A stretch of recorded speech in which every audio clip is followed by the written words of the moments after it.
اعوذ باللہ من الشیطان الرجیم بسم اللہ الرحمن الرحیم اللہم صلی علی محمد وعلی آل محمد۔ حضرت اویس کرنی رحمۃ اللہ علیہ کون تھے؟ سنا ہے کہ وہ تابعی تھے، لیکن ان کا مرتبہ صحابہ اکرام رضی اللہ عنہ والا تھا، حتیٰ کہ رسول اللہ صلی اللہ علیہ وآلہ وسلم نے سیدنا عمر فاروق رضی اللہ عنہ اور مولا علی علیہ السلام کو بھی حکم دیا تھا کہ تم لوگ بھی اویس کرنی رحمۃ اللہ علیہ سے اپنے حق میں دعا کروانا۔ ہم نے بڑے بزرگوں سے اور علماء سے یہ بھی سن رکھا ہے کہ حضرت اویس کرنی رحمۃ اللہ علیہ نے عشق رسول صلی اللہ علیہ وآلہ وسلم کا عملی مظاہرہ کرتے ہوئے اپنے دانت بھی توڑ ڈالے، نعوذ باللہ، اور اللہ تعالیٰ کو ان کی یہ عاشقانہ ادا ایسی پسند آئی کہ اللہ تعالیٰ نے ان کی خاطر آسمانوں سے کیلے کا درخت اتارا، استغفر اللہ، کیونکہ دانت توڑنے کے باعث وہ کھا نہیں سکتے تھے۔ ساتھ ساتھ یہ بھی بتاتے چلیے گا کہ یہ سلسلہ اویسیہ کیا چیز ہے۔ دیکھیں جی، کچھ تو اس میں کہانیاں ہیں اور کچھ واقعی حقائق ہیں۔ سیدنا اویس بن عامر الیمنی القرنی رحمہ اللہ تعالی ورضی اللہ تعالی عنہ وعلیہ السلام خیر التابعین میں سے ہے۔ اچھا، یہ لفظ ہے اویس، ہم ویسے بول رہے ہوتے ہیں اویس، اویس لفظ نہیں ہے۔ جو الف ہے نا، جسے عربی میں حمزہ کہتے ہیں، اس کے اوپر پیش ہے، پھر واؤ کے اوپر زبر ہے، اویس، ٹھیک ہے۔ ان کا نام تھا اویس بن عامر، اور یہ سب تفصیلات نیچے ڈسکرپشن میں دیا ہوا ہے، آپ وہاں سے لے سکتے ہیں۔ قبیلہ مراد سے یہ تعلق رکھتے تھے یمن میں، اور اس کی سب برانچ تھی قرن، اس کی وجہ سے ان کو الیمنی القرنی کہا جاتا ہے، رحمہ اللہ تعالی ورضی اللہ تعالی عنہ وعلیہ السلام۔ اہل سنت میں میرے بھائیوں 4 تابعین ایسے ہیں جنہیں اولو العزم تابعین کہا جاتا ہے۔ یعنی تابعی کون؟ جو صحابہ کرام علیہم رضوان کی صحبت اختیار کرتے ہیں، ان کی پیروی اختیار کرتے ہیں، جن کا مرتبہ صحابہ کرام کے بعد سب سے زیادہ ہے اس امت میں۔ جو بخاری و مسلم کی متفق علیہ حدیث ہے، آپ صلی اللہ علیہ وآلہ وسلم نے فرمایا، سب سے بہتر زمانہ میرا، اس کے بعد ان کا جنہوں نے مجھے دیکھا، میری صحبت اختیار کی، یعنی صحابہ کا، اس کے بعد ان کا جنہوں نے ان کی زیارت کی یا صحبت کی، اور اس کے بعد ان کا جنہوں نے ان کی زیارت اور صحبت کی، یعنی صحابہ، تابعین اور تبع تابعین۔ ان کو خیر القرون، بہترین زمانوں کے لوگ۔ اس کا یہ مطلب نہیں کہ اس زمانے میں جو تھا وہ اچھا ہی تھا، ایسا نہیں، یعنی ڈومیننٹ لوگ اچھے لوگ تھے۔ تو انہی میں سے سیدنا اویس بھی ہیں، اور جو خیر التابعین ہیں، جو تابعین کے گروہ میں سب سے افضل لوگ ہیں، ان میں 4 بندے ہیں۔ نمبر 1 سیدنا اویس بن عامر القرنی، نمبر 2 سیدنا حسن بصری، نمبر 3 سیدنا سعید ابن جبیر، اور نمبر 4 سیدنا سعید ابن مسیب۔ یہ 4 اولو العزم تابعین میں سے ہیں، اور ان میں بھی ٹاپ آف دا لسٹ سیدنا اویس ہیں، کیونکہ صحیح مسلم کی حدیث کے اندر اللہ کے محبوب صلی اللہ علیہ وآلہ وسلم نے خود ان کو خیر التابعین میں سے فرمایا ہے۔ وہ آگے میں انشاءاللہ حدیثیں بیان کر دوں گا۔ اور یہ ایسی شخصیت ہیں جن پہ سنی اور شیعہ دونوں کا اتفاق ہے۔ یہ ان کا سب سے بڑا پلس پوائنٹ ہے کہ اویس ابن عامر القرنی کو سنی اور شیعہ دونوں بزرگ تابعین میں سے مانتے ہیں، لہذا یہ ان کی یعنی جو آپ خصوصیات گنوائیں گے اس میں پروٹوکول میں ایک یہ بھی چیز ہے، ورنہ سنی شیعہ کنفلکٹ جس لیول پہ اترا ہوا ہے، یہاں پہ تو صحابہ بھی اپنے اپنے لوگوں نے منے ہوئے ہیں سوائے چاند ایک کے جو کامن ہے، تو وہاں پہ تابعین بھی اگر کوئی کامن ہوتے ہیں تو یہ ایک بہت بڑا ایک اعزاز ہے جو سیدنا اویس ابن عامر القرنی رحمہ اللہ تعالیٰ کو حاصل ہے۔ اچھا، یہ جن 4 تابعین کے میں نے نام آپ کو گنوائے، یہ چاروں شیعہ علی میں سے تھے، یعنی مولا علی کی پارٹی کے لوگ، اور انہوں نے آل امیہ کی ماریں کھائیں، پھر بھی انہوں نے اہل بیت کے فضائل بیان کرنا کبھی نہیں چھوڑے، چاہے اویس کرنی ہوں، حسن بصری ہوں، سعید ابن جبیر ہوں اور سعید ابن مسیب ہوں۔ یہ ان 4 کے اوپر میں 1 گھنٹہ بول سکتا ہوں کہ انہوں نے کیا تکلیفیں اٹھائی ہیں اہل بیت کی شان کو پروموٹ کرنے کے لیے آل امیہ سے، چونکہ آج ٹاپک نہیں ہے، میں اس کو سکپ کر رہا ہوں۔ رہے سیدنا اویس ابن عامر، تو یہ تو خیر التابعین میں سے ہیں، صحیح بخاری اور مسلم کی متفق علیہ حدیث ہے، آپ صلی اللہ علیہ وآلہ وسلم نے فرمایا کہ ان قریب یمن کے لوگ تمہارے پاس آئیں گے، یعنی آپ علیہ السلام فرمایا میری وفات کے بعد جیسے اس اسلام پھیلے گا تو لوگ مسلمان ہو کے ظاہر ہے وہ پھر مرکز مدینہ شریف میں آتے تھے، تو تم دیکھو گے کہ یہ بڑے رقیق القلب لوگ ہیں، بڑی ان کے اندر رقت ہے، ان کے دلوں کے اندر دلوں کی نرمی ہے۔ پھر آپ علیہ السلام نے فرمایا جو غرور و تکبر ہے نا یہ اونٹ پالنے والے لوگوں میں ہے، اور جو بکریاں پالنے والے لوگ ہیں نا یہ نرم دل لوگ ہوتے ہیں۔ ظاہر ہے وہ یعنی اونٹ والی خصوصیات پہ ٹرانسفر ہونا شروع ہو جاتی ہے نا، تو بکریوں والے، اس لیے آپ دیکھیں تمام انبیاء کرام علیہ السلام بکریاں چرایا کرتے ہیں، ان کو یہ پریکٹس کروائی جاتی تھی کہ امتیوں کا ریوڑ بھی تو ان کے حوالے ہونا ہے، تو ان کی پہلے اللہ تعالیٰ پریکٹس کرواتا تھا۔ اسی طریقے سے صحیح بخاری میں ایک بڑی مشہور حدیث ہے کہ آپ علیہ السلام نے دعا فرمائی اے اللہ ہمارے شام میں برکت نازل فرما، پھر فرمایا اے اللہ ہمارے یمن میں برکت نازل فرما، تو کچھ نجدی بیٹھے ہوئے تھے، انہوں نے کہا یا رسول اللہ ہمارے نجد کے لیے بھی دعا کریں، تو آپ نے پھر اپنی دعا ریپیٹ کی اے اللہ ہمارے شام میں برکت نازل فرما، ہمارے یمن میں برکت نازل فرما، 3 دفعہ ریپیٹ کی، اور چوتھی دفعہ آپ نے فرمایا کہ نجد میں تو زلزلے ہوں گے اور وہاں سے شیطان کا سینگ نکلے گا۔ نجدی والا سوال بھی انشاءاللہ میں ایز اے اسپیشل سوال کبھی لوں گا، اس کے اوپر بھی ڈسکشن کروں گا۔ جستہ تو میں نے کئی ایک ویڈیوز میں کی ہے، اپنے کربلا والے ریسرچ پیپر میں بھی کی ہے، آج مال نہیں کہ میں اس کی طرف جاؤں۔ یہ حدیث میں اس لیے آپ کو سنا رہا ہوں کہ یمن وہ علاقہ تھا جس کی ایز اے ہول آپ علیہ السلام نے تعریف فرمائی کہ یہ ایمان والے لوگ ہیں، اور سٹل آج تک، اور یہ قیامت تک ان کو فضیلت حاصل ہے۔ آج بھی یمن کے لوگ، یہ تو سعودیہ اور وہ حوثی باغیوں کا اپنا پولیٹیکل اختلاف چل رہا ہے، ورنہ یمن کے لوگ واقعی وہاں پہ بھی جو شیعہ کا گروہ بھی پایا جاتا ہے وہ زیدیہ ہے، اور وہ اہل بیت اور صحابہ سے وہ عقیدت رکھتے ہیں جو سنیوں میں بھی اس لیول کی نہیں پائی جاتی ہے۔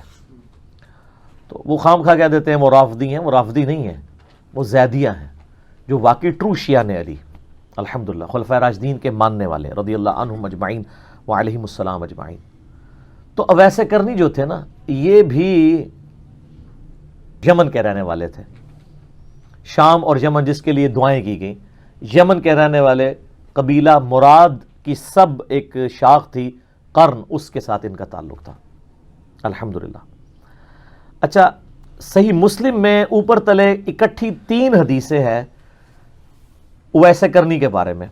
انٹرنیشنل نمبر کے مطابق 6490 سے لے کر 492 تک، یعنی 6490، 491 اور 492۔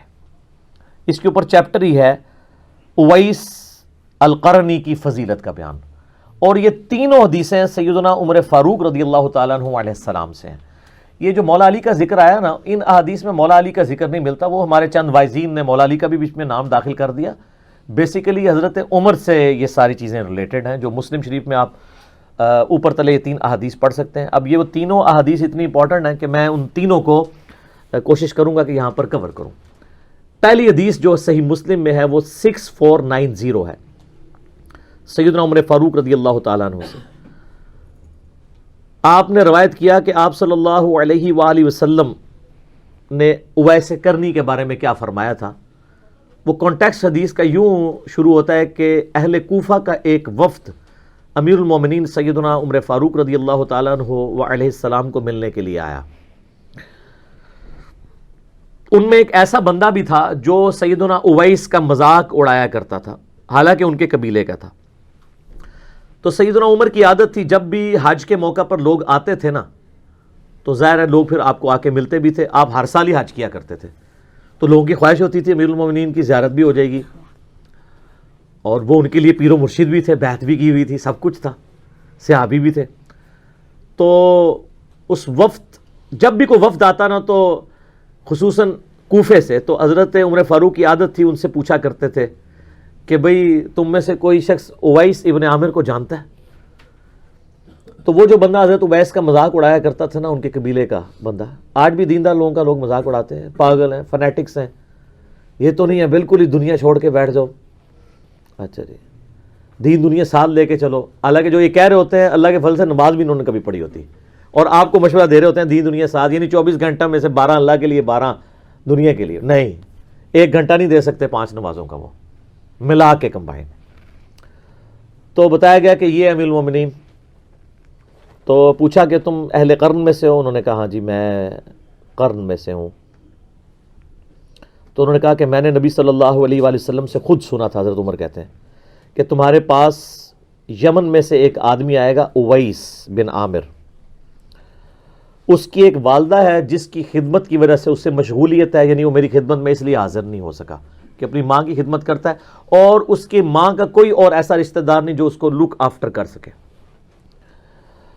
اس کے جسم پر برس کی بیماری کے داغ تھے، پھر اس نے اللہ سے دعا کی تو وہ جسم سے داغ جاتے رہے، اب صرف 1 درہم کے برابر داغ اس کے جسم پہ باقی ہے اس بیماری کا، وہ بیماری اللہ تعالیٰ نے دور کر دی ہے، اور تم میں سے جو شخص بھی اس سے ملے اپنی مغفرت کی دعا اس سے کروائے۔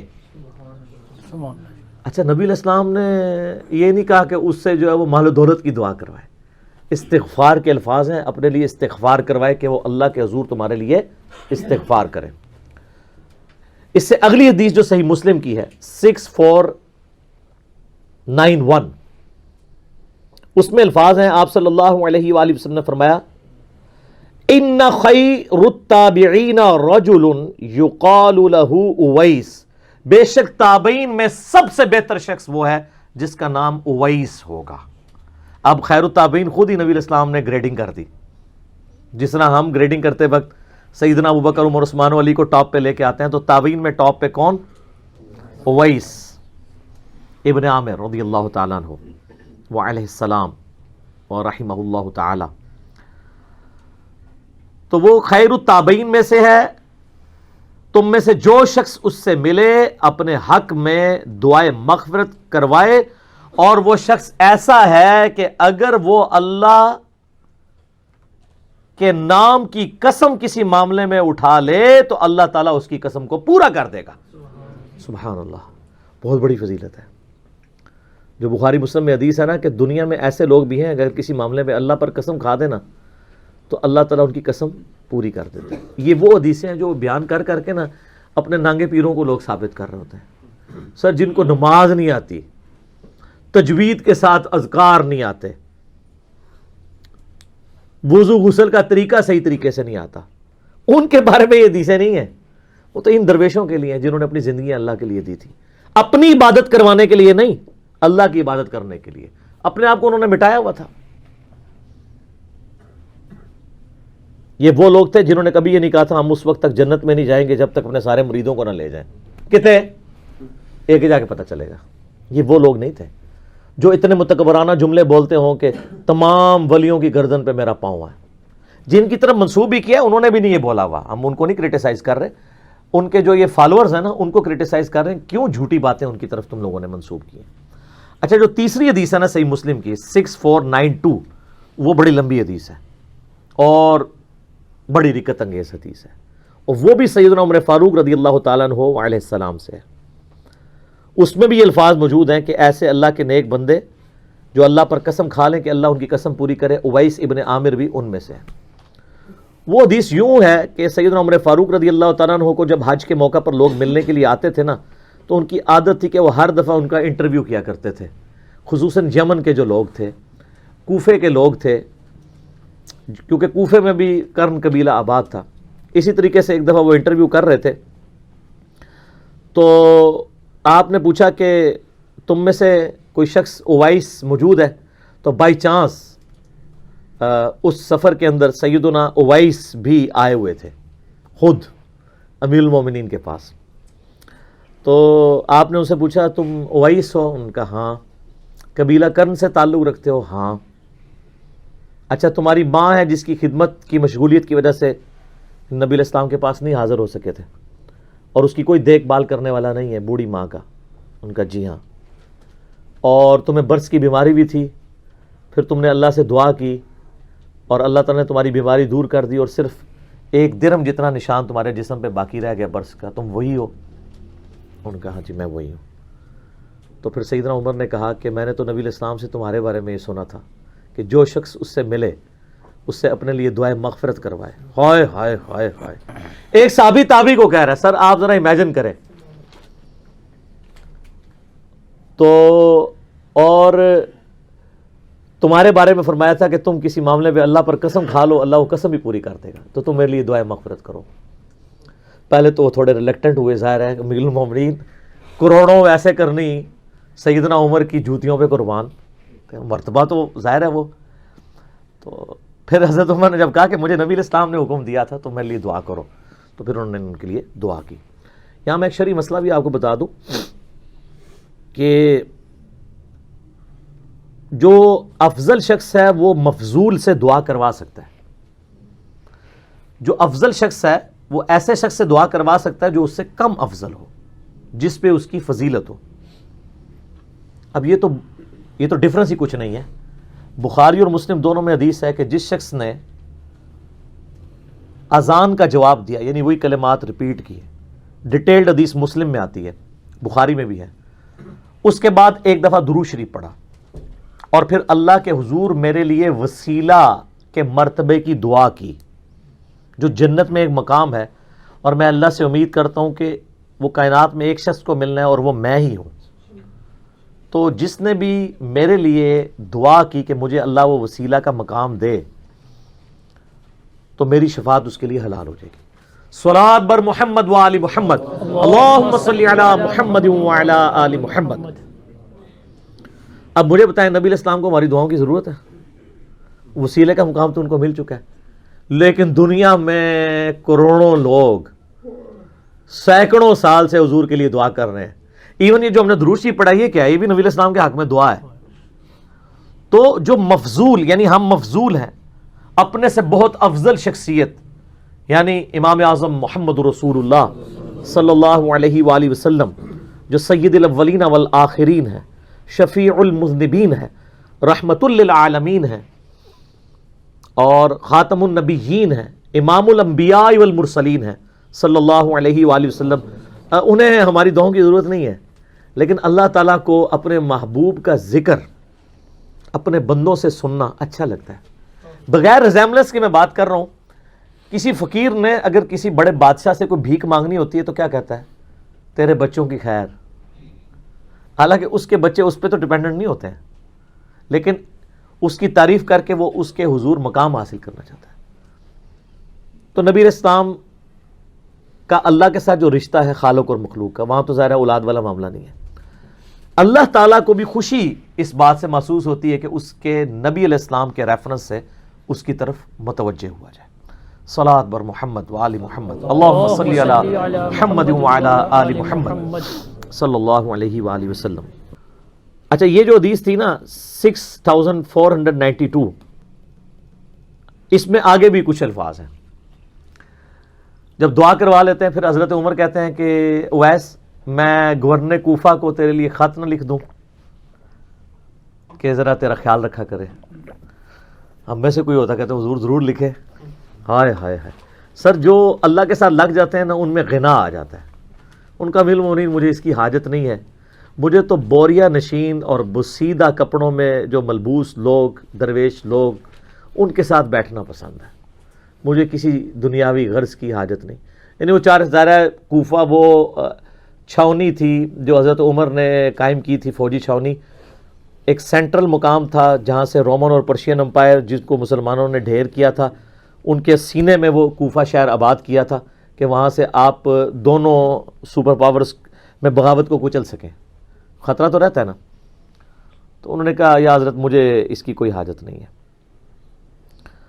اور پھر وہ سیدنا اویس رضی اللہ تعالیٰ عنہ علیہ السلام واپس گئے تو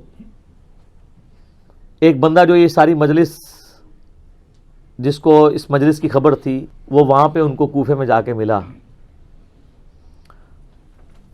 جس نے حضرت عمر سے یہ چیزیں سنی ہوئی تھی کہ اس طرح ایک بندہ ہے جس کے بارے میں نبی علیہ السلام نے فرمایا. تو وہ حج کرنے کے بعد جب حضرت عمر سے ہو کے وہاں واپس گیا, تو اس اسپیسیفک مجلس میں تو نہیں تھا، حضرت عمر کی مجلس میں بیٹھا تھا جس میں انہوں نے غائب میں ان کا ذکر کیا تھا، غائبانہ ذکر. تو وہ حضرت اویس کے پاس گیا اور کہا کہ امیر المومنین سے میں ہو کے آیا ہوں، میں حج پہ بھی گیا ہوا تھا، تو آپ میرے لیے دعا کریں. تو حضرت اویس نے کہا کہ تم اتنے مبارک سفر حج سے آئے ہو، تمہیں چاہیے میرے حق میں دعا کرو، تم مجھ سے دعا کیوں کروا رہے ہو؟ تو ان کا حضرت آپ کے بارے میں تو نبی علیہ السلام نے فرمایا کہ جو اویس کو ملے تو اس سے دعا کروائے. تو انہوں نے کہا تم لگتا ہے کہ عمر ابن خطاب سے مل کے آئے ہو. ان کا جی، مجھے انہوں نے یہ بات بتائی ہے. تو پھر انہوں نے ان کے لیے دعا کی، اور پھر یہ خبر جنگل کی آگ کی طرح پھیلنا شروع ہوئی. تو حضرت اویس کرنی کوفہ شہر چھوڑ کے وہاں سے چلے گئے کہ میں ایسے شہر میں رہنا بھی پسند نہیں کروں گا جہاں لوگ مجھے اس عزت کی نگاہ سے دیکھ رہے ہوں. کس ضرب والے وہ لوگ تھے. یہاں تو لوگ یعنی شہرت کے بھوکے ہوتے ہیں، فیم کے بھوکے ہوتے ہیں، اور یہ وہ لوگ ہیں جن کا اللہ کے ساتھ تعلق ہے. ان کو ہر وقت یہ ڈر لگا رہتا ہے کہ کوئی ریاکاری والا عنصر ہمارے اعمال کے اندر داخل نہ ہو جائے. وہ چھوڑ کے چلے جاتے ہیں. تو وہ شہر چھوڑ کے چلے گئے جب لوگوں کو ان کی عظمت کے بارے میں پتہ چلنا شروع ہوا، تاکہ لوگ میرے پاس نہ آئیں. آپ لوگ ہوتے تو شاید ٹکٹ لگا کے بیٹھ جاتے، جنہیں دعا کرانی ہے تو ٹکٹ کٹاؤ تو لینڈ بناؤ. تو اسی لیے ہم جیسے لوگوں کے بارے میں بشارتیں بھی نہیں ہیں. جن کا یہ اعلیٰ ظرف تھا نا، انہی کو اسی قسم کی گارنٹیاں دی گئی تھی. الحمدللہ. اچھا، المستدرک للحاکم علی الصحیحین، جو بخاری مسلم کی شرائط کے اوپر کتاب امام حاکم نشاپوری المتوفا 405 ہجری نے لکھی ہے، اس میں اویس کرنی کے اوپر ایک پورا چیپٹر ہے جس میں 14 احادیث ہیں. انٹرنیشنل نمبر کے مطابق 5716 سے لے کر 5729 تک پورا چیپٹر ہے اویس کرنی کے اوپر، رحمہ اللہ تعالی و رضی اللہ تعالی عنہ وعلیہ السلام. اچھا، یہ جو میں دعائیں دیتا ہوں نا، یہ آپ کسی کو بھی دے سکتے ہیں، رحمہ اللہ بھی، رضی اللہ عنہ بھی، علیہ السلام بھی. آج میں اس پہ بولنا نہیں چاہتا، میرا یوٹیوب پہ کلپ دیکھ لیں، رضی اللہ عنہ پہ دھوکہ. میں نے اہل سنت کی مین سٹریم کی کتابوں سے ثابت کیا ہے کہ یہ جو ہم نے ڈویژن کر لی ہے نا، کہ علیہ السلام انبیاء کے لیے ہے، صحابہ کے لیے رضی اللہ عنہ ہے، غیر صحابہ کے لیے رحمہ اللہ، یہ کوئی تفریق نہیں تھی. اور اس میں نے سارے دلائل رکھے ہیں کہ یہ فرقہ واریت کی وجہ سے تفریقات نہیں ہیں، پہلے یہ نہیں ہوتی تھی. آج چونکہ محل نہیں کہ میں اس ڈیٹیل میں جاؤں. المستدرک للحاکم کی جو 14 احادیث ہیں، میں ساری تو نہیں کور کروں گا. اس میں کچھ ضعیف احادیث بھی ہیں، کچھ صحیح بھی ہیں، اور میں ان کا لب لباب آپ کے سامنے صحیح الاسناد احادیث کا رکھ دیتا ہوں. کہ اویس کرنی رحمہ اللہ تعالیٰ کے بارے میں المستدرک للحاکم میں آتا ہے کہ وہ 37 ہجری میں جنگ صفین میں مولا علی کی طرف سے لڑتے ہوئے شہید ہوئے. اس وقت ان کی عمر 63 ایئرس تھی. یعنی آپ سمجھ لیں کہ یہ حضرت علی کے آلموسٹ ہم عمر ہی تھے، 3 سال ہی چھوٹے تھے. کیونکہ مولا علی جب شہید ہوئے اس وقت ان کی بھی آلموسٹ عمر 63 ایئرس تھی، 63 یا 64 تھی. تو وہ جنگ صفین کے 3 سال کے بعد 40 ہجری کے اندر سیدنا علی شہید ہوئے ہیں. سیدنا اویس ابن عامر رحمہ اللہ تعالیٰ کے بارے میں المستدرک للحاکم کی ان احادیث میں ملتا ہے کہ انہوں نے، مولا علی نے جب جنگ صفین کے موقع پر کہا کہ کون ہے جو بیعت کرے موت کے اوپر کہ میرا ساتھ نہیں چھوڑے گا، تو ان میں اویس کرنی بھی شامل تھے جنہوں نے مولا علی کے ہاتھ پہ بیعت کی. اور انہی حاکم کی احادیث میں آتا ہے کہ جنگ صفین کے دوران حضرت معاویہ رضی اللہ تعالیٰ عنہ کی ایک فوجی نے بلند آواز سے پوچھا، کیا تم میں اویس ابن عامر ہیں حضرت علی کے سپورٹرز میں، لڑنے والوں میں؟ تو بتایا گیا کہ ہاں. تو اس نے کہا کہ مجھے نبی علیہ السلام کی حدیث پہنچی ہے کہ تابعین میں سب سے بہترین شخص اویس ابن عامر القرنی ہے.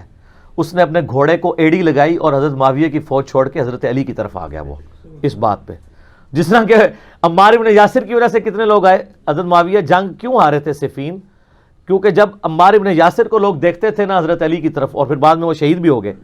تو جو بخاری مسلم میں حدیث ہے، صحیح بخاری میں 2812، عمار کو ایک باغی جماعت قتل کرے گی، عمار ان کو اللہ اور جنت کی طرف بلائے گا، وہ جماعت دوزخ کی طرف بلائے گی. تو پھر لوگ، ان کے بڑے قریبی ساتھی بھی حضرت معاویہ کا ساتھ چھوڑ گئے شہادت عمار کے بعد. آج ٹاپک نہیں ہے اس لیے میں اس کو سکپ کرتا ہوں. بعد سیدنا اویس کرنی رحمہ اللہ تعالی کو یہ اعزاز بھی حاصل ہے کہ انہوں نے مولا علی کے ہاتھ پر بیعت کی ہے. ان کے مریدین میں سے ہے، ان کے اصحاب میں ہی شامل ہوئے. اچھا، انہی حدیث میں آتا ہے کہ نبی صلی اللہ علیہ وآلہ وسلم نے فرمایا کہ میری امت کا ایک شخص ایسا ہے کہ جس کی شفاعت سے بنو تمیم سے زیادہ لوگ، اس قبیلے سے زیادہ لوگ اللہ تعالیٰ جنت میں داخل کرے گا، اور وہ اویس ابن عامر القرنی ہے. کیونکہ نبی علیہ السلام کے مبارک ہاتھوں پہ بخاری مسلم میں درجنوں احادیث ہیں کہ شفاعت کا دروازہ کھلے گا. ونس جب یہ دروازہ کھل جائے گا نا، اس کے بعد پھر باقی انبیاء بھی شفاعت کریں گے، فرشتے بھی شفاعت کریں گے، اللہ کے نیک بندے بھی شفاعت کریں گے. نیک بندے وہ نہیں جو اپنی عبادت کرواتے ہیں، جو واقعی جینون نیک لوگ ہیں، صحابہ، تابعین، تبع تابعین اور صحیح العقیدہ جو مسلمان ہیں. تو بنو تمیم بہت بڑا قبیلہ تھا عرب کا، اس سے زیادہ لوگ اویسے کرنی کی شفاعت سے جنت میں جائیں گے. انہی احادیث میں حاکم کی آتا ہے کہ کسی نے پوچھا کہ آپ کو یہ مرتبہ کیسے ملا، تو انہوں نے ایک ہی جملہ بولا، ذالک فضل اللہ یؤتیہ من یشاء، یہ اللہ کا فضل ہے، اس کی مرضی جسے مرضی دے دے. ھذا من فضل ربی. انہوں نے کچھ نہیں کہا کہ میں نے بہت بڑا کارنامہ کیا.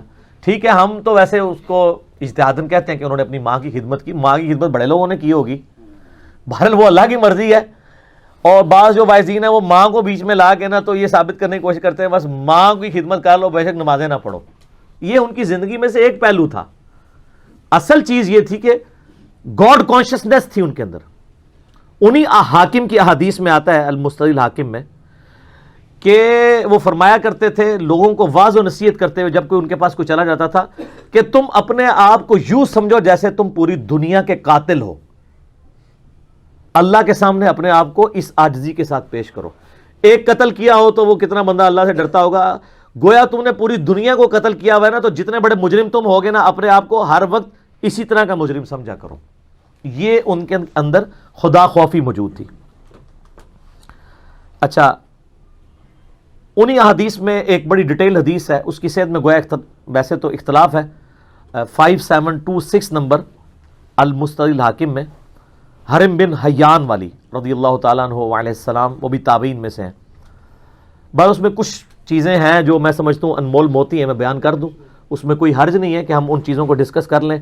اس میں سیدنا اویس کرنی رحمہ اللہ تعالیٰ سے حرم بن حیان جو تھے، حرم را کے نیچے زیر ہے، یہ تابعی تھے.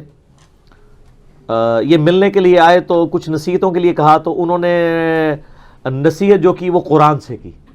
تو وہ کون سی قرآن کی آیات تھیں جو اویس کرنی نے پڑھی؟ وہ ہیں سورہ الدخان، پارہ نمبر ہے 25. اس کی چند آیات سیدنا اویس کرنی نے ان کے سامنے تلاوت کی. آیت نمبر 38 سے لے کر 42 تک. اعوذ باللہ من الشیطان الرجیم، بسم اللہ الرحمن الرحیم. وما خلقنا السماوات والارض وما بینہما لاعبین، اور ہم نے نہیں پیدا کیا آسمانوں اور زمین کو کھیل کود کے لیے، اور جو کچھ ان کے درمیان ہے اس کو کھیل کود کے لیے. یعنی یہ دنیا کھیل کود کے لیے نہیں ہے، پرپس فل ہے. اس کا ایک مقصد ہے جس کے لیے کائنات پیدا کی گئی ہے. ما خلقناہما الا بالحق، ہم نے ان کو نہیں پیدا کیا مگر حق کے ساتھ، پرپس فل، با مقصد. وَلَٰكِنَّ أَكْثَرَهُمْ لَا يَعْلَمُونَ، لیکن اکثر لوگ اس حقیقت سے ناواقف ہیں. وہی سمجھتے ہیں کھانا پینا مر جانا بس یہی مقصد ہے، جس طرح جانور کر رہے ہیں. إِنَّ يَوْمَ الْفَصْلِ مِيقَاتُهُمْ أَجْمَعِينَ، بے شک جو فیصلے کا دن ہے اس دن تم سب کے سب لوگوں کو اللہ کے حضور جمع ہونا ہے. یوم لا تغنی مولا عن مولا شیئا، اس دن کوئی دوست کسی دوسرے دوست کے کام نہیں آئے گا. ولا هم ينصرون، لا ہی ان کی مدد کی جائے گی. الا من رحم اللہ، مگر جس پر اللہ رحم کرے. انہ هو العزیز الرحیم، بے شک اللہ تعالی غالب ہے، رحم فرمانے والا ہے. یعنی قیامت کے دن کسی کی دوستی کام نہیں آئے گی سوائے یہ کہ اللہ جس پر رحم فرمائے. نہ کوئی کسی کا مددگار ہوگا. یہ وصیتیں حرم بن حیان کو کی اویس کرنی نے رحمہ اللہ تعالی کہ بھائی اپنی آخرت کی تیاری کر لو. اس پہ رکے نہیں. اس کے بعد انہوں نے کہا اے حرم، تیرا باپ بھی مر گیا، ان قریب تو بھی مر جائے گا. حضرت آدم بھی فوت ہو گئے، حضرت نوح بھی فوت ہو گئے، حضرت ابراہیم بھی فوت ہو گئے، حضرت موسیٰ علیہ السلام بھی فوت ہو گئے، اور محمد رسول اللہ بھی فوت ہو گئے، اور خلیفۃ المسلمین ابو بکر بھی دنیا سے چلے گئے، اور عمر ابن خطاب بھی.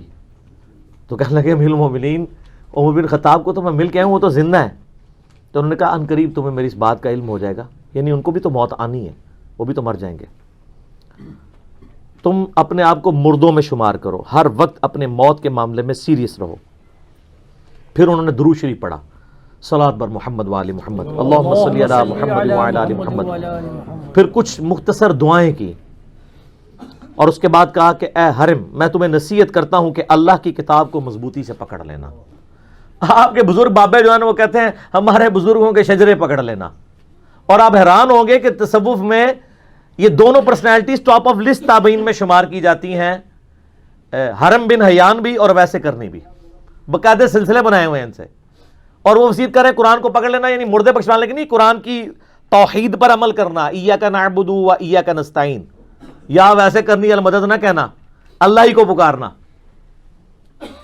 اور پھر انہوں نے وصیت کی کہ نیک لوگوں کی صحبت اختیار کرنا، یعنی برے لوگوں سے بچنا جو نیکوکار ہیں.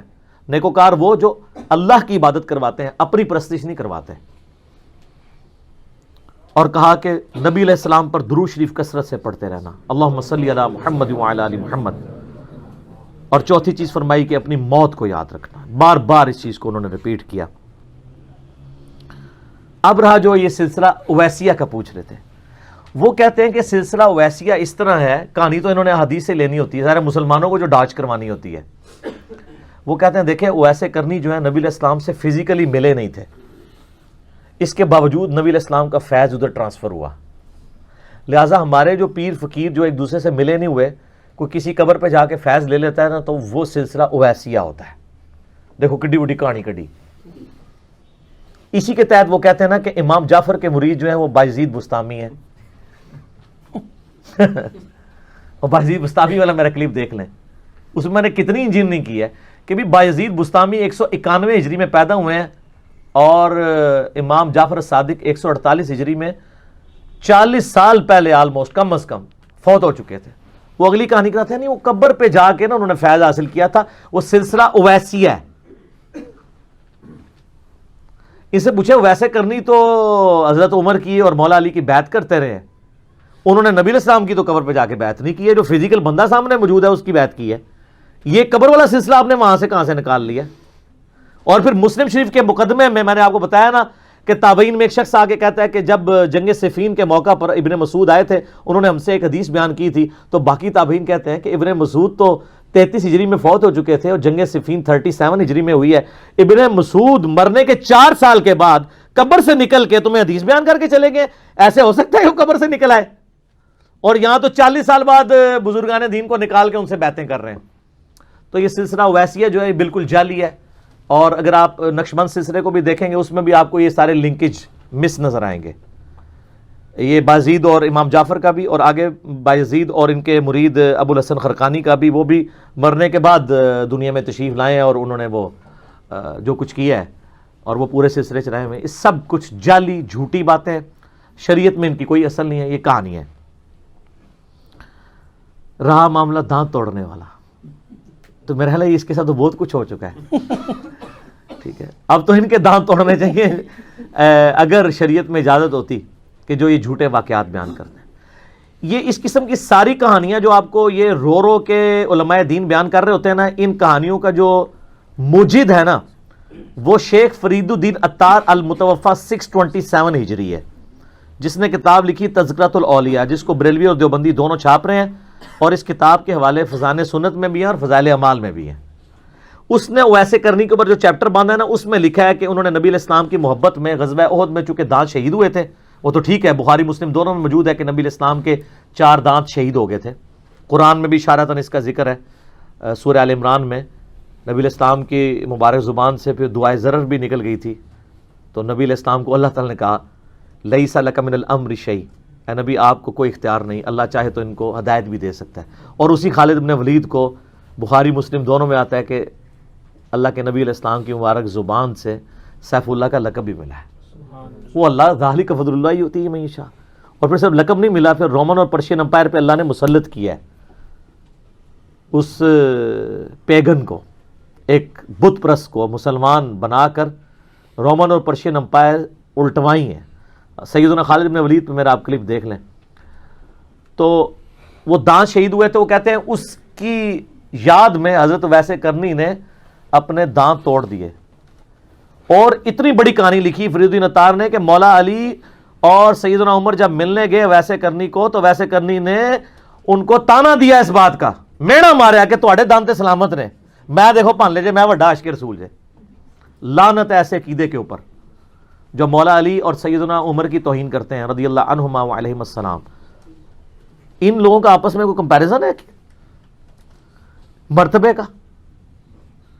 اور وہ مولا علی کہ جس کا بیعت ہو کر جنگ صفین میں اس کے جھنڈے کے نیچے اس کا مرید بن کے اویسے کرنی شہید ہو رہا ہے، اس اویسے کرنی کے نیچے آپ مولا علی کو لگا رہے ہو،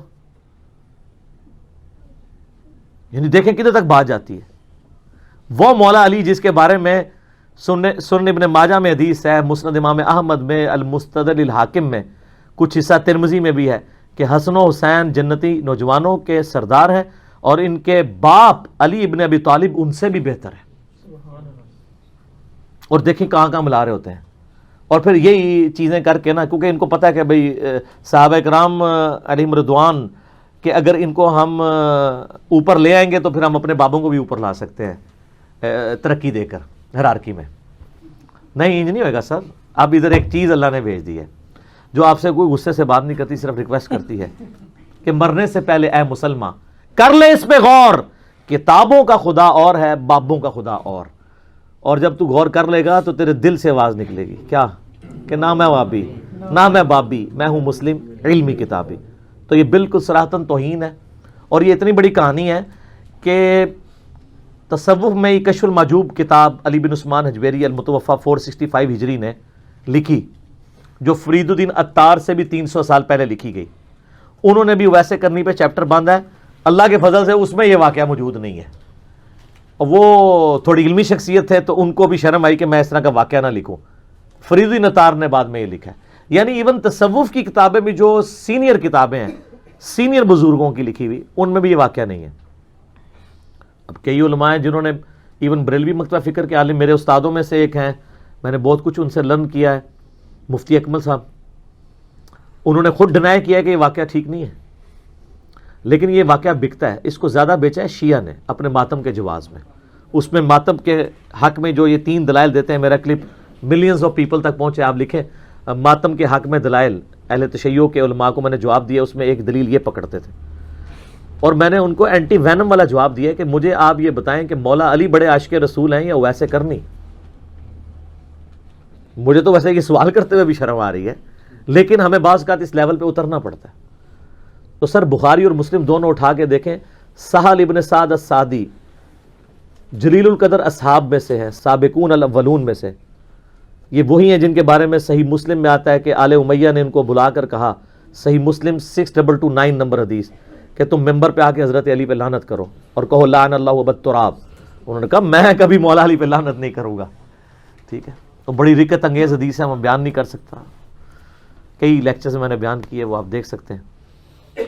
یہی سہل ابن سعد السعدی کے بارے میں بخاری مسلم دونوں میں آتا ہے کہ یہ حج کے موقع پر حرم میں بیٹھا کرتے تھے، سینئر صحابہ میں سے تھے، تو تابعین ان کو آ کے ملتے تھے اور ان سے مسائل پوچھتے تھے، تو یہ مولا علی کے فضائل بیان کیا کرتے تھے اور کہتے تھے اللہ کی قسم، کیونکہ آل امیہ کا دور تھا، حضرت علی کی تعریف کرنا تو دور کی بات، ممبروں پر سب و شتم ہو رہا تھا ان پر، تو یہ کہتے تھے اللہ کی قسم، بخاری مسلم دونوں میں الفاظ ہیں، میں جانتا ہوں کہ غزوہ احد کے موقع پر کس شخص نے رسول اللہ کا زخم دھویا تھا اور کس نے رسول اللہ کی مرہم پٹی کی تھی۔ جب نبی علیہ السلام کے دانت شہید ہوئے تھے، آپ کا خون نہیں رکتا تھا، تو مولا علی ایک ڈھال میں پانی لے کر آئے تھے، الٹا کر کے وہ پیالہ ہی بن جاتا ہے، اور وہ پانی نبی علیہ السلام کے زخم پہ ڈالتے تھے اور سیدہ فاطمہ اس زخم کو دھوتی تھی، اور جب وہ خون نہیں رکتا تھا تو سیدہ فاطمہ نے ایک بوریا جلا کے اس کی راکھ اس پہ رکھی، اینٹی سیپٹک بھی ہوتی ہے، خون بھی روک دیتی ہے، تو خون رک گیا تھا، وہ مولا علی تھے۔